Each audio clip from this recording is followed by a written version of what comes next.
Cue little girl's resume, shocked billionaire CEO, her one request left him crying. Have you ever wondered what it takes to break a billionaire? Hi viewers, kindly, tell us where you're watching from.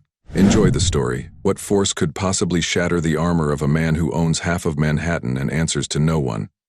Well, get ready to discover the most shocking truth about power, because what happened on this ordinary Tuesday morning will change everything you think you know about strength. Alexander Rothwell commanded his empire from the 47th floor of the Rothwell Tower, a glass monument to capitalism that scraped the New York skyline like a steel dagger. 15 years of ruthless deals had built him a $3,200,000,000 0 cents fortune, but they'd also built something else. Walls so thick around his heart that even he couldn't remember what lived behind them. This morning started like every other. Coffee at 6:30, a.m. sharp. Financial projections by 8 o'clock. Market analysis by 8:45. His schedule ran with military precision because Alexander Rothwell didn't believe in surprises. Surprises were for weak men who hadn't planned for every contingency. His corner office reflected this philosophy. A mahogany desk positioned to intimidate, leather chairs that cost more than most people's cars, windows offering a view that reminded visitors exactly who held the power in this room. 3 layers of security, keycard access, private elevator. Nothing reached Alexander Rothwell unless he wanted it to. But at exactly 9:17 a.m., his perfectly ordered world cracked. His secretary's voice burst through the intercom with a panic he'd never heard before. "Mr. Rothwell, sir. There's a situation downstairs. Security is bringing someone up, and honestly, I don't know how to explain this." Alexander's jaw tightened. Quarterly reports waited on his desk. The Peterson acquisition needed his approval. Board members expected his call. Whatever crisis had erupted, it would have to wait. Or better yet, disappear entirely. "Handle it yourself, Jennifer. I don't have time for—" "Sir, they're already in the elevator." The line went dead. Alexander stared at the intercom, his control fraying at the edges. In 15 years, no one, not competitors, not investigators, not even federal agents, had breached his building without appointment. His security system cost more than small countries' defense budgets. He stood, straightening his Italian suit jacket, preparing to demolish whoever had dared interrupt his morning. The mahogany doors would swing open, he'd deliver his signature death stare, and whatever problem had materialized would disappear just as quickly. The elevator chimed.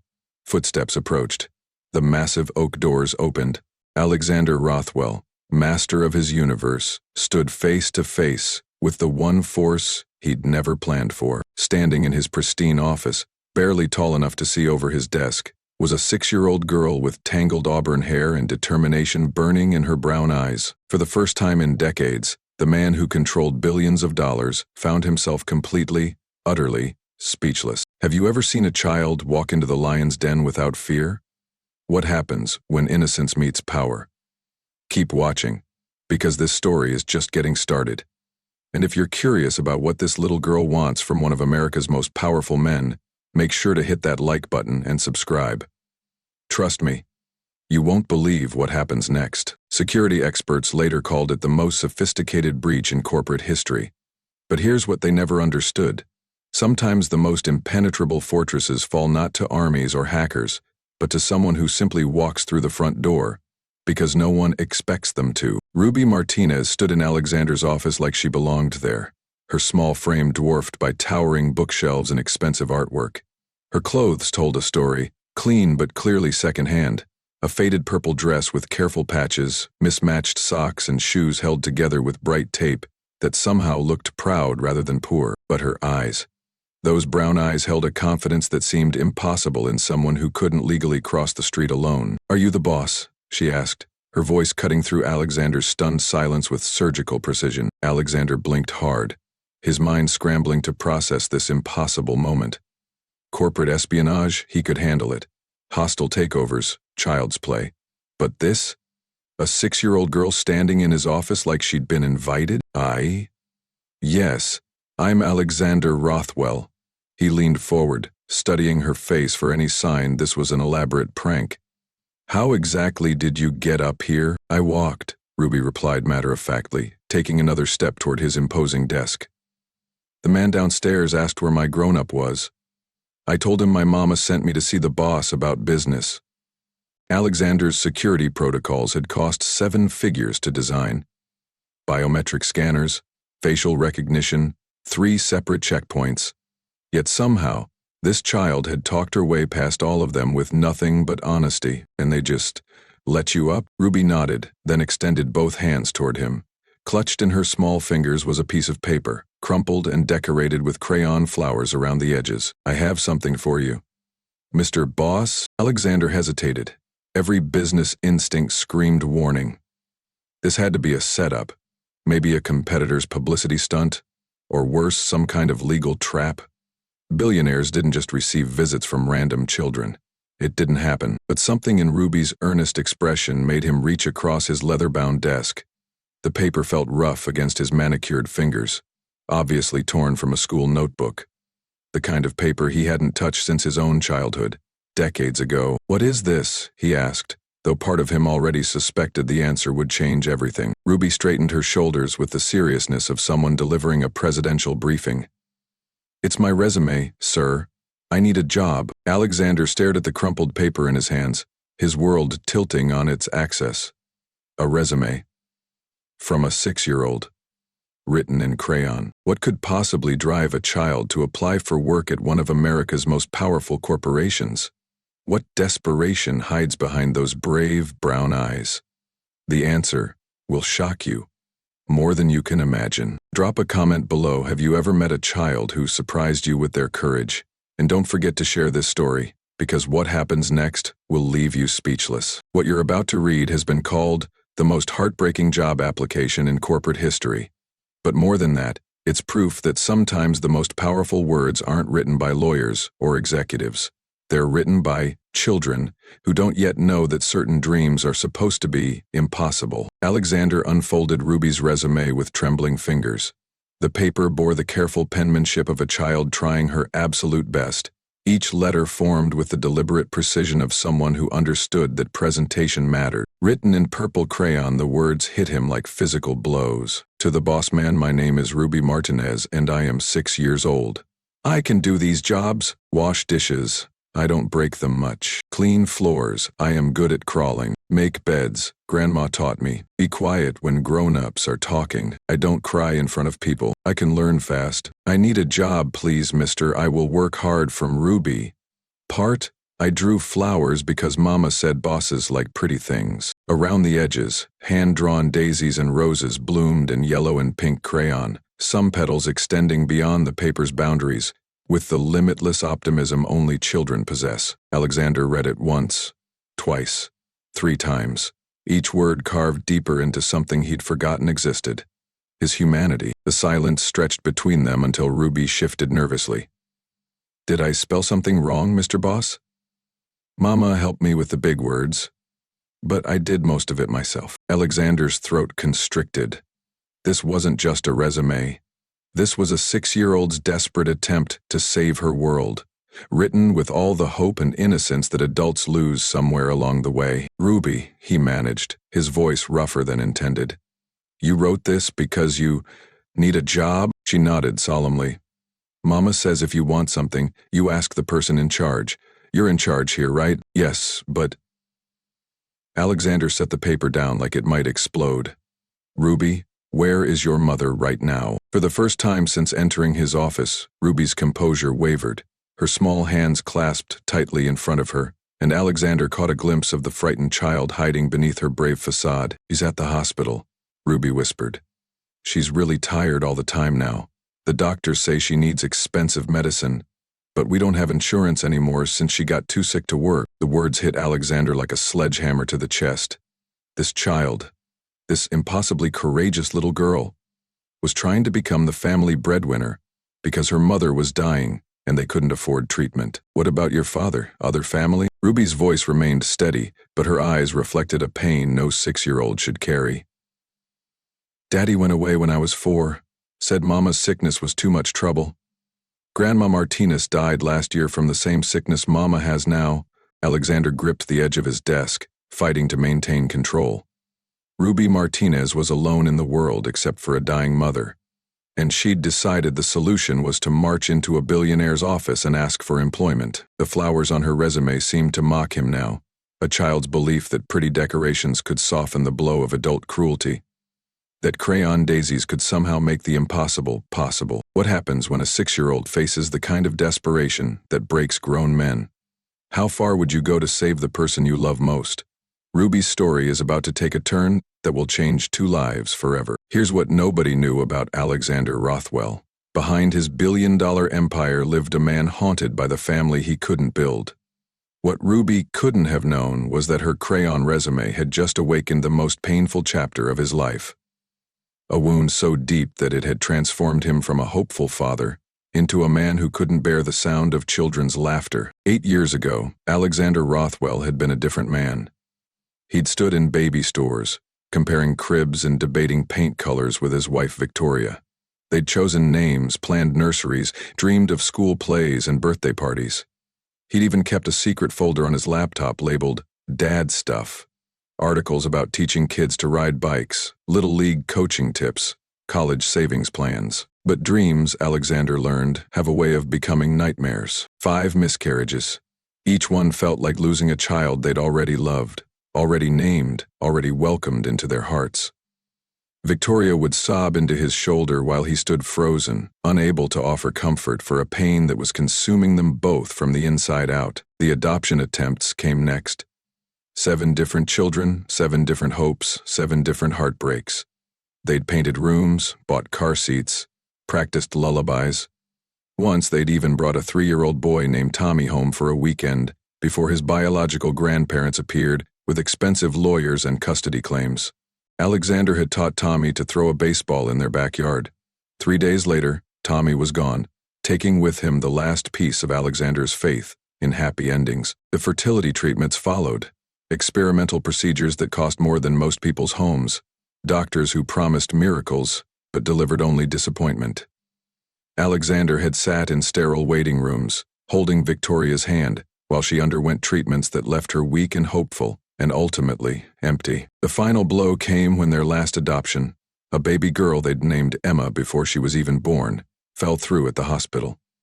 The birth mother changed her mind in the delivery room, and Alexander had stood in the hallway holding an empty car seat, while Victoria wept for the daughter they'd never hold. That night, Victoria looked at him with eyes that no longer held any light.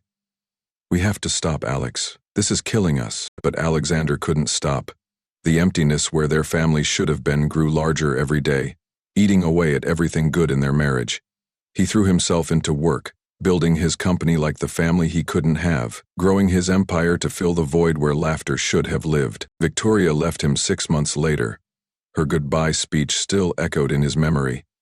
"You've become cold, Alex. The man I married wanted to build a family.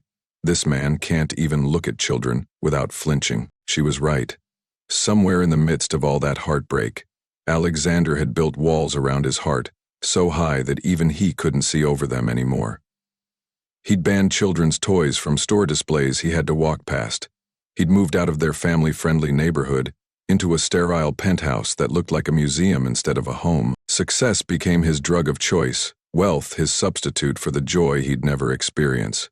Every deal he closed, every million he made, was another brick in the wall protecting him from the pain of wanting something he couldn't have.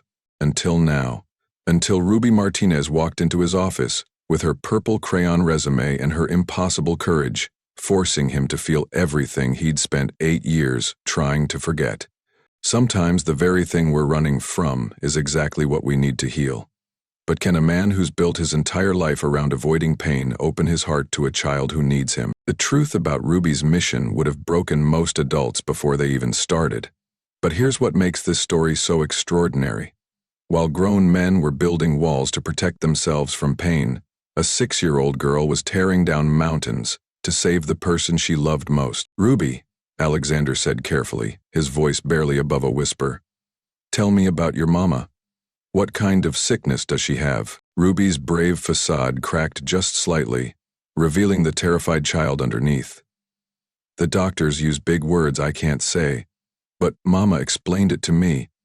She took a deep breath, as if preparing to deliver news that still shocked her. "Her body is fighting itself. and the fight is making her too tired to work. Alexander's chest tightened. Cancer. It had to be cancer. Probably advanced if Isabella Martinez couldn't work anymore. He'd lost colleagues to the disease, had donated millions to research foundations, but he'd never sat across from a 6-year-old whose mother was dying from it. How long had she been sick? Since I was 5. At first, she just got tired after work. Then she started getting sick in the mornings. Then she couldn't lift heavy things anymore. Ruby's voice remained steady, but her small hands were now clenched into fists. The doctors said she needed treatments, but our insurance stopped when she couldn't work enough hours. The cruel mathematics of American healthcare hit Alexander like a freight train. Isabella Martinez was dying not because her disease was incurable, but because she couldn't afford the cure. Meanwhile, he spent more on wine at business dinners than most families saw in a year. Ruby, how did you know to come here, to this building? A small smile crossed Ruby's face for the first time since entering his office. Mama used to clean offices at night, before she got too sick. She'd take me sometimes when she couldn't find a babysitter. We'd ride the subway downtown and she'd show me all the tall buildings with the fancy cars outside. Alexander felt something twist in his stomach. Isabella Martinez had probably cleaned his building. She'd probably worked nights scrubbing floors and emptying trash cans while he sat in his penthouse, completely unaware that a dying woman was keeping his world spotless. All night, Mama showed me this building and said, "Ruby, see that one? That's where the real boss lives. If you ever need help and I can't give it, you go to the person at the top. The person at the top has the power to fix things." Ruby's words hit him with devastating clarity. Isabella Martinez had sent her 6-year-old daughter to find him, not because she knew who he was, but because she'd taught her child that powerful people had the responsibility to help those who couldn't help themselves. "So you just walked in here and asked to see me?" Ruby nodded. "I told the security man my mama sent me to see the boss about important business. He looked confused, but then a pretty lady came over and asked me lots of questions. When I showed her my resume, she got that same look you have now." "What look?" "Surprised and sad at the same time." Ruby tilted her head, studying his face with the brutal honesty only children possess. "Why does everyone look sad when they read my letter? Did I do something wrong?" Alexander stared at this impossible child who had walked through his fortress of steel, armed with nothing but hope and determination. She hadn't done anything wrong. She'd done everything right. She'd fought for her family with the only weapons she had, courage and a purple crayon. What happens when innocence meets power? When a child's love collides with an adult's resources? Ruby Martinez was about to discover that sometimes the most broken people are exactly the ones who know how to fix everything. They say it takes years to build a reputation and seconds to destroy it. But what they don't tell you is that sometimes destruction is exactly what your soul needs. Alexander Rothwell was about to learn that the most powerful men can be brought to their knees by the smallest voices, and that breaking apart might be the only way to become whole again. Alexander stared at Ruby's resume, reading those purple crayon words for the 4th time. Each sentence hit him like a physical blow, awakening parts of himself he'd buried so deep he'd forgotten they existed. This wasn't just a child's desperate plea for help. It was a mirror reflecting everything he'd lost, everything he'd failed to become. "I don't cry in front of people." That line destroyed him. 6 years old, and Ruby Martinez had already learned the lesson that had taken him decades to master. Show no weakness, reveal no pain, never let anyone see you break. She'd learned it not in boardrooms and corporate battles, but in hospital waiting rooms and empty refrigerators. The flowers around the edges seemed to mock him now. Ruby had drawn them because her dying mother told her bosses liked pretty things.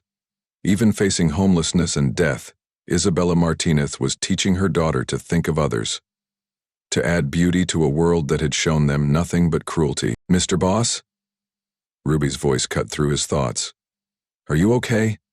You look like you might cry." That's when Alexander Rothwell, master of the universe, controller of billions, the man who'd stared down Fortune 500 CEOs without blinking, completely shattered. The tears came without warning. 8 years of suppressed grief poured out in front of a 6-year-old girl who watched with wide, concerned eyes. He doubled over, his expensive suit wrinkled, his perfect composure destroyed by a child's honesty. "I'm sorry," he gasped between sobs. I'm so sorry, Ruby. You shouldn't have to. God, you're just a baby, and you're trying to save your mother, and I. Ruby stepped closer, her small hand reaching toward him with the instinctive compassion that adults lose somewhere along the way. It's okay to cry, Mr. Boss. Mama says crying just means your heart is too full to hold all the feelings inside. Her words hit him like lightning. When had he last cried? When had he last felt anything real enough to overflow? Victoria's departure, Tommy's goodbye, Emma's empty car seat. He'd faced them all with stone-cold control, building walls instead of grieving losses. But Ruby Martinez, with her purple crayon and her impossible courage, had just demolished every defense he'd spent years constructing. Ruby, he said, wiping his eyes with his silk tie, not caring how he looked. I can't give you a job. Ruby's face fell, and Alexander saw her brave mask crack for the first time since she'd entered his office. But, he continued quickly, his voice stronger now, I can do something else. Something better. He reached for his phone with trembling fingers, his mind racing with possibilities that hadn't existed 5 minutes ago. For the first time in 8 years, Alexander Rothwell had a purpose that went beyond profit margins and stock prices. Jennifer, he said into the intercom, clear my entire schedule for today. Cancel everything. And get Dr. Elizabeth Morrison on the line. Yes, the pediatric oncologist at Sloan Kettering. Tell her it's urgent. Ruby watched with growing confusion as Alexander made call after call, mobilizing resources that most people couldn't even imagine. Private physicians, legal teams, medical specialists. Within minutes, he'd assembled an army to fight a war he'd just discovered. Ruby Martinez, he said, standing up and straightening his jacket. You came here asking for a job, but what you're getting is something much more powerful. He looked down at this impossible child who had just saved his life without even knowing it. You're getting a family. What happens when a broken billionaire meets an unbreakable child? When 8 years of pain collides with 6 years of hope? The answer will change 2 lives forever and restore your faith in the power of human connection. In the corporate world, they teach you that emotion is weakness and vulnerability is suicide. But Alexander Rothwell was about to prove that sometimes the most radical business decision you can make is choosing love over logic, and that real power isn't about what you can control, but what you're willing to sacrifice. Alexander moved with the precision of a general launching a military campaign, but this time, his target wasn't a hostile takeover or market domination. This time, he was fighting death itself. And failure wasn't an option. Dr. Morrison, Alexander's voice carried the authority that had built his empire, but now it served a different master. I need you to clear your schedule. I'm bringing you a patient, Isabella Martinez, currently at Mount Sinai. I want every specialist in the city available for consultation within the hour. Ruby watched in amazement as the man who'd been crying moments before transformed into something she'd never seen. Power with purpose, wealth with meaning. Yes, money is no object, Alexander continued, pacing behind his desk like a predator planning an attack. Experimental treatments, private rooms, whatever she needs. Send the bills to me directly. He hung up and immediately dialed again. Peterson? The acquisition meeting is postponed indefinitely. Family emergency. Another call. Board meeting is canceled. Something more important came up. Ruby tugged on his jacket. Mr. Boss, I don't understand. What are you doing? Alexander knelt down to her eye level, and Ruby saw something in his expression that she'd never seen in any adult before. Hope mixed with determination, power channeled toward healing instead of hurting. Ruby, you walked into my office today asking for a job, but what you really did was apply to save a life. Your mother's life. And mine. I don't understand. You will. Alexander stood up, extending his hand toward her. We're going to see your mama, and we're going to make sure she gets better. Ruby stared at his outstretched hand, then up at his face. But why? You don't even know us. Alexander felt something crack open in his chest, not breaking this time, but healing. Because 8 years ago, I lost the chance to be someone's father. Today, you're giving me the chance to be someone's hero instead. The ride to Mount Sinai Hospital passed in a blur of phone calls and preparation. Alexander's driver had mysteriously procured juice boxes and granola bars, while Alexander's assistant coordinated with hospital administrators and insurance companies. Ruby, Alexander said as they pulled up to the hospital, before we go in, I need you to understand something. What you did today, walking into my office, asking for help for your mother, that was the bravest thing I've ever seen anyone do. Ruby looked confused. But I was scared the whole time. Being brave doesn't mean you're not scared. It means you do the right thing even when you are scared. Alexander paused, looking at this remarkable child who had just taught him more about courage than 15 years in corporate warfare. You saved your mother today, but you also saved me. As they walked through the hospital corridors, Alexander felt something he hadn't experienced in years. The electric thrill of a mission that mattered more than money. A victory that would be measured in heartbeats instead of profit margins. Room 314 waited at the end of the hallway, and behind that door lay a dying woman who had no idea her 6-year-old daughter had just recruited one of America's most powerful men to join their fight for survival. Sometimes salvation comes in the most unexpected packages. But what happens when a billionaire's resources meet a mother's desperate need? The collision of wealth and love is about to create a miracle that will shock everyone involved. Hospital rooms have a way of stripping away pretense and revealing who people really are beneath their masks. Alexander Rothwell was about to meet the woman who had raised a child brave enough to storm his corporate fortress and discover that real strength has nothing to do with bank accounts or business empires. Through the small window of room 3014, Alexander could see Isabella Martinez sleeping fitfully in the narrow hospital bed.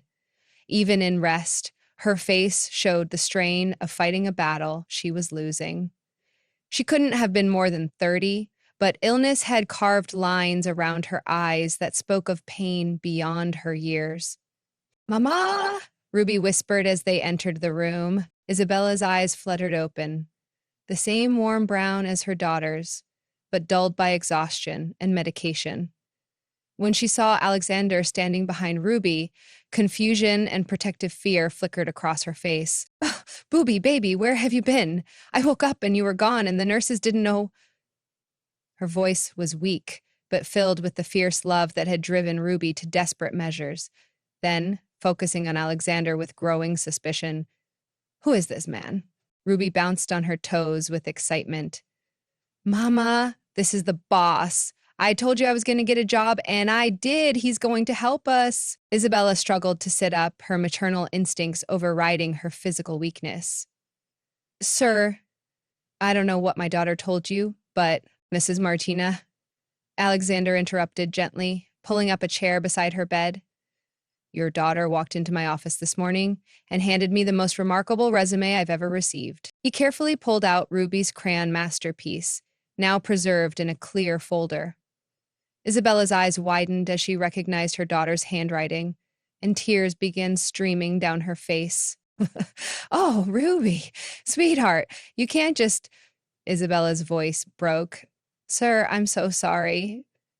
She's just a little girl. She doesn't understand that people can't that the world doesn't work." "She understands more than you think," Alexander said quietly. "She understands that her mother needs help, and she was willing to do anything to provide it, including walking into a stranger's office and asking for employment." Isabella looked between her daughter and this impeccably dressed stranger, trying to process what was happening. Her hospital gown seemed shabby next to his expensive suit. Her cramped room A stark contrast to whatever world he came from. I still don't understand. Why are you here? What do you want? Alexander took a deep breath. How could he explain that her 6-year-old daughter had single-handedly demolished the walls around his heart? That in one morning, Ruby had given him something he'd lost years ago. A reason to care about something beyond his own success? Because, Mrs. Martinez, your daughter just taught me what courage looks like. She showed me that real strength isn't about what you own or control. It's about what you're willing to sacrifice for the people you love. Isabella's eyes narrowed with the suspicion of someone who'd learned that offers of help usually came with strings attached. What exactly are you proposing? Medical bills covered, all of them. Access to the best oncologists in the country. Experimental treatments, private rooms, whatever you need. Alexander's voice grew stronger as the plan solidified in his mind. Ruby attends the finest private school in the city, with all expenses paid. Isabella stared at him in disbelief. You want to give us charity? No, Alexander said firmly. I want to give you a partnership. The confusion on Isabella's face deepened. I don't understand. I've been looking for a family consultant, Alexander continued, the lie becoming truth as he spoke it. Someone to help me understand what I've been missing. Someone to teach me about the things that matter more than quarterly earnings. Ruby, who had been unusually quiet during this exchange, suddenly spoke up. Mama, does this mean you won't be tired anymore? Isabella's tears flowed freely now. Baby, this man is going to help Mama get the best doctors.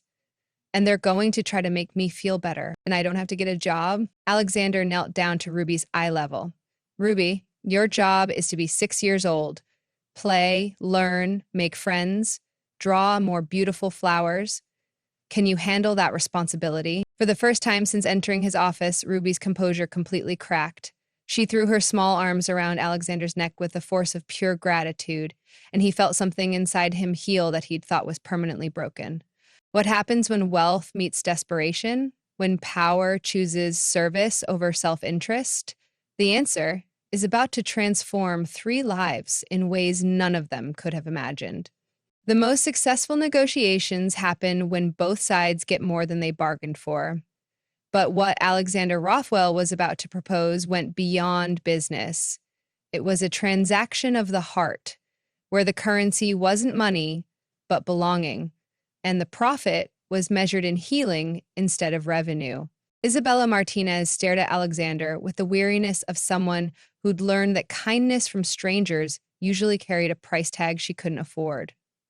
Her daughter's arms were still wrapped around this billionaire's neck, but Isabella's protective instincts weren't so easily swayed. Family consultant, she repeated slowly.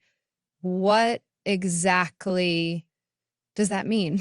Alexander gently disentangled himself from Ruby's embrace, but kept one hand on her shoulder, as if anchoring himself to this new reality.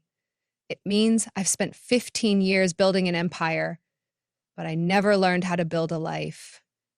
Your daughter just showed me the difference. I still don't understand what you want from us. I want you to teach me what Ruby already knows. How to care about something more than success. How to find meaning beyond money. Alexander's voice carried a vulnerability that boardrooms had never heard. I want to learn what it means to have a family. Isabella's laugh was bitter, edged with pain. Look around, Mr. Rothwell. Does this look like the kind of family a billionaire wants to learn from? A dying mother and a 6-year-old who thinks crayon resumes can save the world? Yes, Alexander said without hesitation. Exactly that kind of family. The silence stretched between them until Ruby climbed onto her mother's bed, careful not to disturb the IV lines.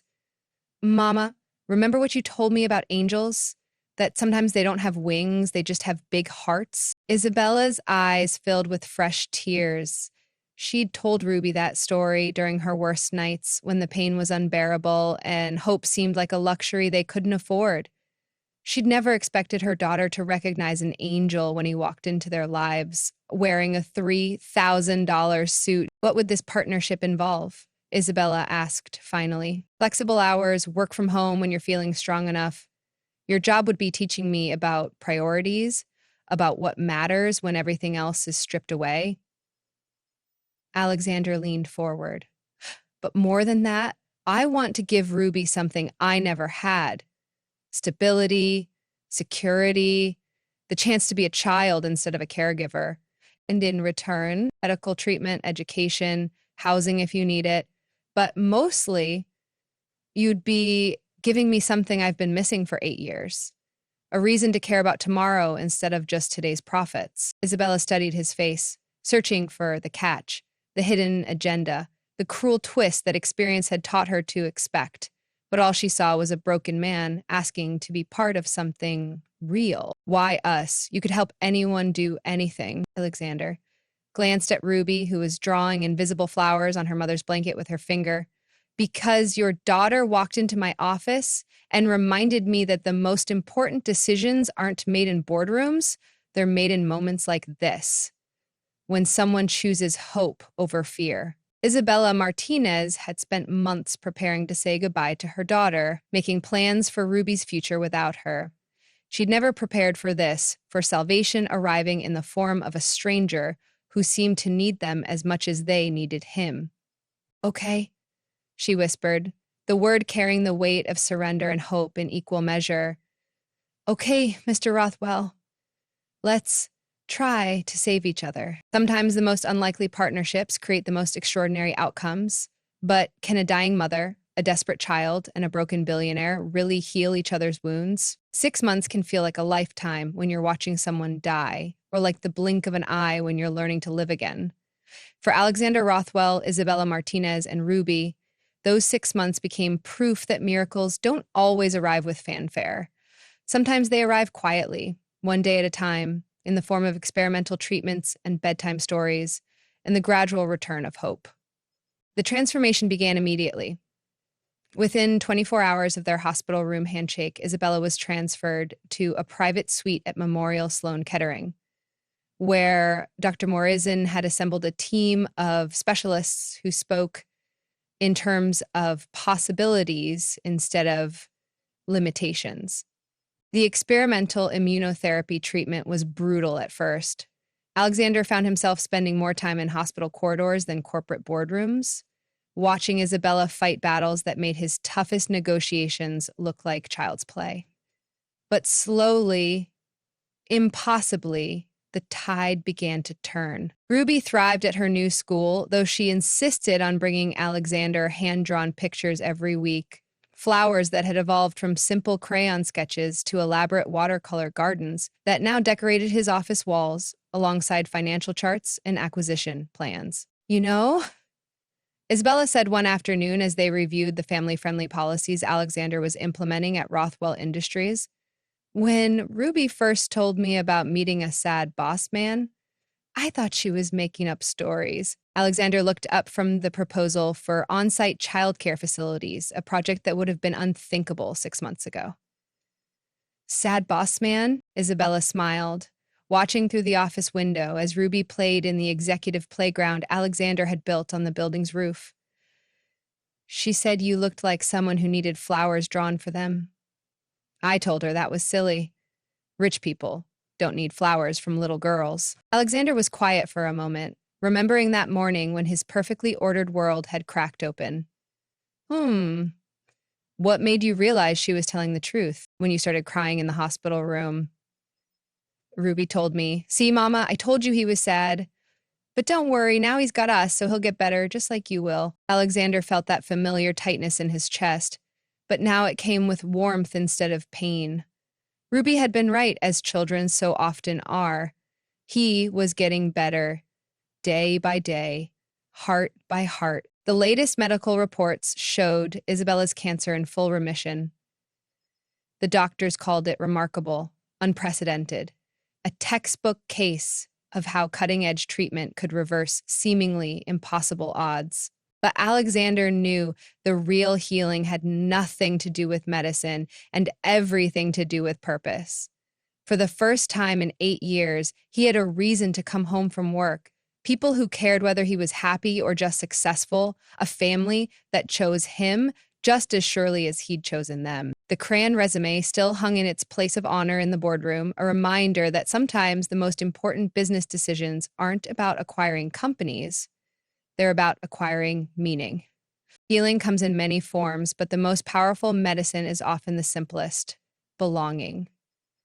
But their story was far from over, and the biggest revelation was yet to come. 6 months after that life-changing morning, the truth about Ruby's first impression of Alexander would reveal something profound about how children see the world, and how sometimes their innocent observations cut straight to the heart of adult pain in ways that psychology textbooks never could. Isabella Martinez sat across from Alexander in his transformed office, reviewing the company's new family-friendly policies. Gone were the cold, leather chairs, replaced with comfortable seating where Ruby could curl up with her coloring books during after-school visits. The sterile corporate atmosphere had been replaced with something warmer, more human. "You know," Isabella said, glancing up from the proposal for expanded parental leave benefits.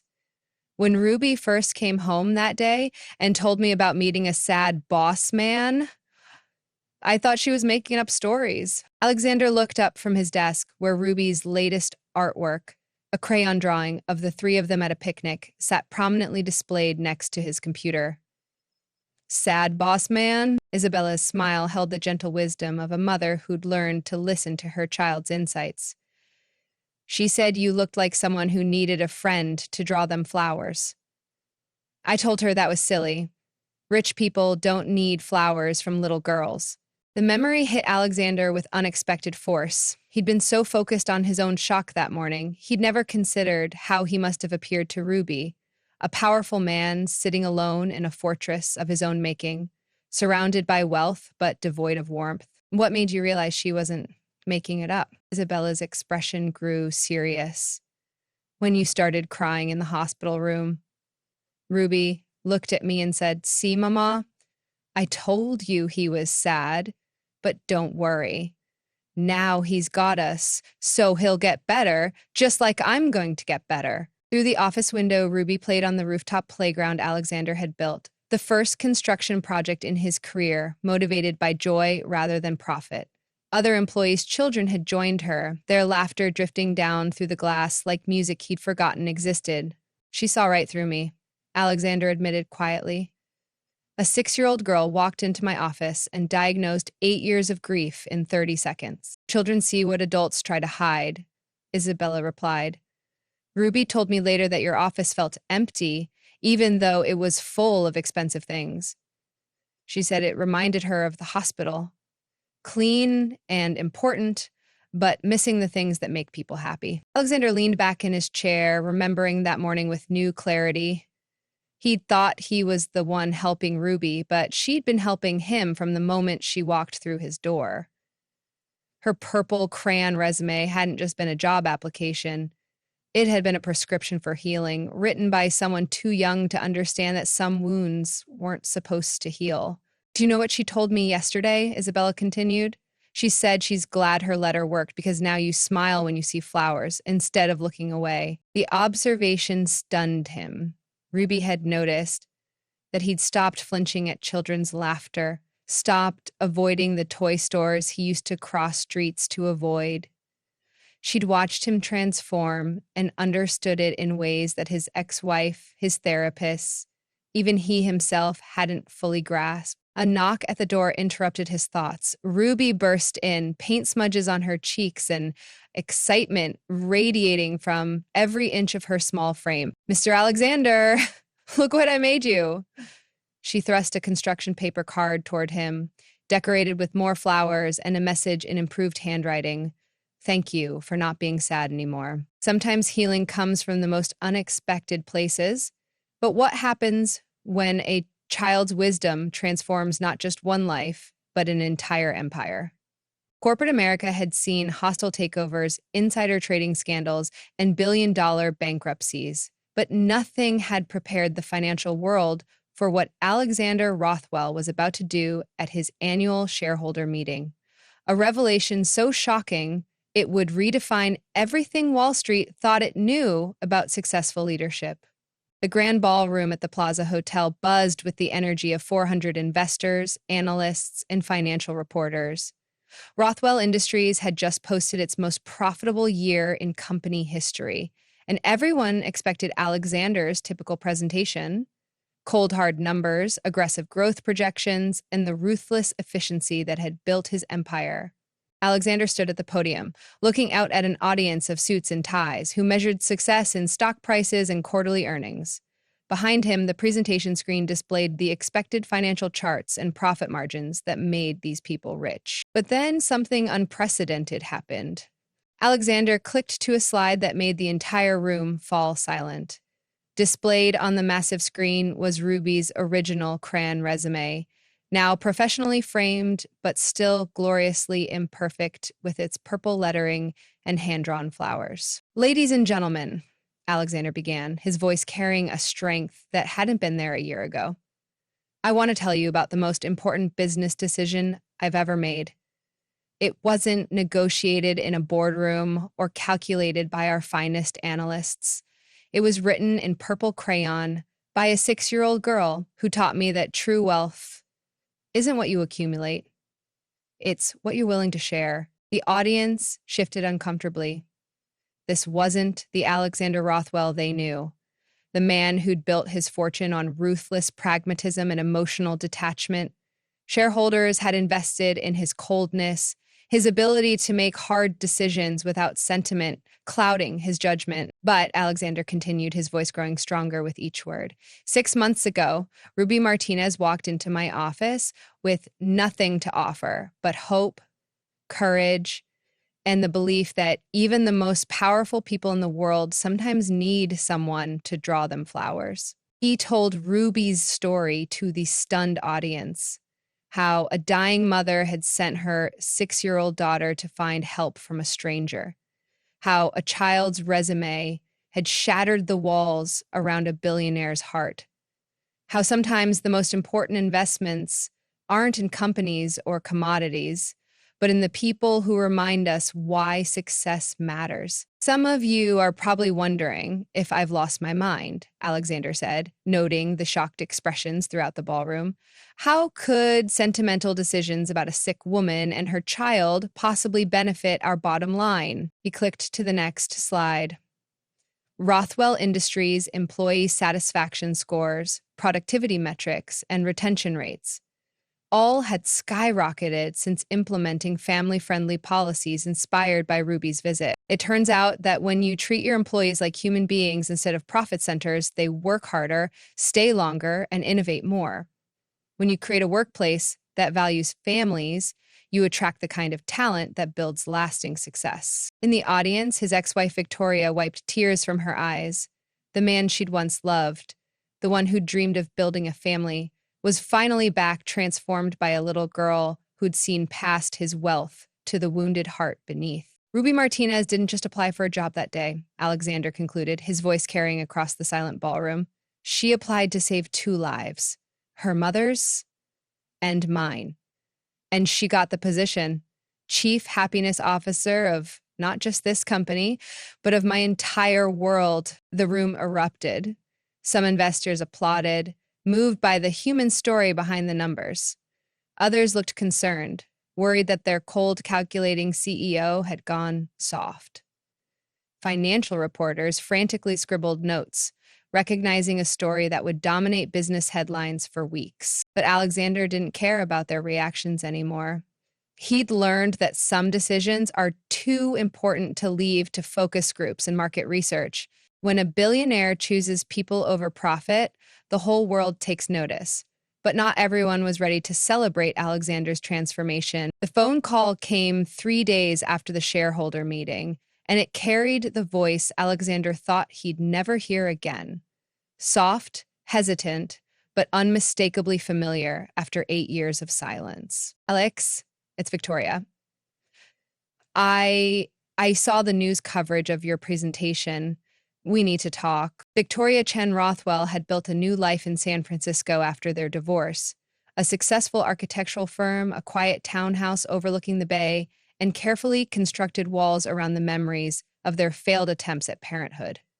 She'd followed Alexander's business success from a distance, noting his growing wealth and increasing isolation with the mixture of concern and relief that comes from loving someone you can't live with. But the man she'd seen on the business news wasn't the emotionally frozen CEO she'd left behind. This Alexander spoke with warmth, smiled genuinely, and talked about family values with the passion of someone who'd rediscovered his humanity. They met at a small cafe in Soho, far from the corporate towers and media attention. Victoria arrived first, her hands trembling slightly as she ordered coffee she wouldn't drink. When Alexander walked in, she barely recognized him. Gone was the rigid posture of a man carrying invisible weights. His expensive suit remained, but something in his eyes had changed. A lightness she hadn't seen since their early marriage, before loss had carved hollows in their hearts. "You look," she began, then stopped, searching for words. "Different," Alexander suggested, settling into the chair across from her. "Happy, human, all of those things." Victoria studied his face, noting laugh lines that hadn't been there during their marriage. "Tell me about her." "About Ruby." For the next hour, Alexander shared the story Victoria had glimpsed in news reports, but needed to hear directly. How a 6-year-old's courage had demolished walls he'd built to protect himself from exactly this kind of pain. How helping save Isabella's life had somehow saved his own. "She reminds me of the children we used to dream about," Alexander admitted quietly. "Stubborn, brilliant, absolutely fearless when it comes to protecting the people she loves." Victoria felt tears building, not the bitter tears of their final fights, but something cleaner. "Do you remember Tommy, the little boy we had for that weekend?" "Every day," Alexander replied. "Ruby has his determination and Emma's laugh. You know, the way we imagined Emma would laugh." The reference to their lost daughter hung between them. But for the first time, the memory brought warmth instead of devastation. Their failed attempts at parenthood had nearly destroyed them, but somehow Ruby had transformed that pain into purpose. "I'm proud of you, Alex," Victoria said finally. "The man I married wanted to be a father more than anything in the world. It just took a different kind of child to show you how." Alexander reached across the table, not quite touching her hand, but offering the connection. "I know it's too late for us, Vic. Too much hurt, too many years. But I wanted you to know, Ruby and Isabella aren't replacements for what we lost. They're proof that sometimes broken things can still be useful." Victoria smiled through her tears. "Maybe that's the best kind of healing. Not forgetting the pain, but finding a way to let it help someone else." As they parted ways outside the cafe, both knew this would likely be their final goodbye. But it was a different kind of ending. Not the bitter separation of 8 years ago, but the gentle closure of two people who'd found peace with paths that diverged. Sometimes the greatest gift we can give someone we once loved is the freedom to become who they were always meant to be. 1 year after Ruby Martinez walked into his office, Alexander Rothwell stood before a different kind of audience. Not shareholders or board members, but families whose lives had been shattered by medical bills and impossible choices. The Isabella Martinez Foundation's inaugural gala represented more than charity. It was proof that sometimes the most personal pain can become the most powerful purpose. The ballroom at the Javits Center hummed with a different energy than corporate events. Here, success was measured not in profit margins, but in lives saved. Families kept together and children who could remain children instead of becoming breadwinners. Ruby, now 7 and thriving in her second-grade class, stood beside Alexander as he prepared to speak. She wore a purple dress, her choice, she'd informed him solemnly, and clutched a folder containing letters from children whose families had been helped by the foundation. "Before I begin," Alexander said, his voice carrying easily across the crowded room, "I want to answer a question that Ruby asked me 6 months ago. She wanted to know why I cried when I first read her resume. The audience, donors, recipients, medical professionals, and advocates leaned forward. They'd all heard versions of Ruby's story, but this detail had remained private until now. I cried because a 6-year-old girl had just taught me something that 43 years of life hadn't, that asking for help isn't weakness. That's the bravest thing anyone can do. Alexander's voice grew stronger as he continued. Ruby Martinez walked into my office because her mother was dying and she was willing to do anything, including applying for a job she couldn't legally hold to save the person she loved most. That kind of courage deserved more than charity. It deserved partnership. He gestured to the statistics displayed behind him. Families served, treatments funded, children who could focus on school instead of survival. Every number you see represents someone who was brave enough to ask for help when the world seemed hopeless. The Isabella Martinez Foundation exists because we believe that courage should be rewarded, not punished, by a system that makes healthcare a luxury instead of a right. Ruby stepped forward to the microphone, her small voice somehow filling the vast space.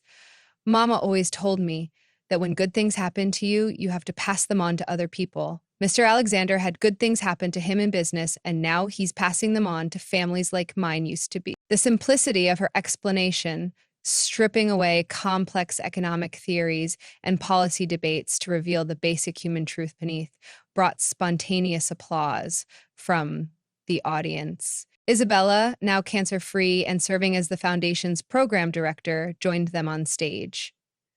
My daughter saved my life by being brave enough to ask a stranger for help, but Alexander saved both our lives by being brave enough to say yes. As the evening concluded, Alexander realized that Ruby's question about his tears had revealed something profound.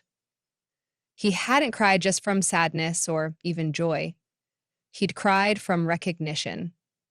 In Ruby's desperate courage, he'd seen a reflection of his own buried dreams, his own capacity for love that he'd thought was permanently damaged. Sometimes the most important foundations aren't built with concrete and steel, but with courage and compassion. 2 years have passed since a 6-year-old girl with a purple crayon resume walked into Alexander Rothwell's life and changed everything. Today, as he sits in his transformed office watching Ruby help younger children with their homework in the company's after-school program, the true measure of wealth has never been clearer. The mahogany desk remains, but it's now covered with finger-painted pictures alongside financial reports. The intimidating leather chairs have been replaced with comfortable seating where Ruby can curl up with her books while Isabella works. The sterile corporate monument has become something revolutionary in the business world. A workplace that acknowledges its employees are human beings with families, dreams, and needs beyond paychecks. Ruby, now 8 and reading at a 5th grade level, looks up from helping a kindergartner with alphabet flashcards. Mr. Alexander, Tommy wants to know if his mama can get help like mine did. Alexander kneels beside the 5-year-old, whose mother was recently diagnosed with the same disease that nearly took Isabella. Tommy, do you know what the best part of having resources is? Oh, the little boy shakes his head solemnly. It means when brave kids like you and Ruby ask for help, I get to say yes. This moment, this simple exchange between a billionaire and a frightened child represents everything Alexander's life has become. Not the cold calculation of profit and loss, but the warm mathematics of human connection, where success is measured in problems solved and families kept whole. Isabella enters the office carrying the foundation's annual report. 12,000 families served, 300 children able to remain in school instead of seeking employment, 47 mothers and fathers alive today who wouldn't have been without intervention. But these numbers tell only part of the story. Do you know what Ruby asked me yesterday? Isabella says, settling into her chair across from Alexander's desk. What? She wanted to know if you ever get lonely in your big house now that you have us. Isabella's smile carries the warmth of someone who's witnessed a miracle up close.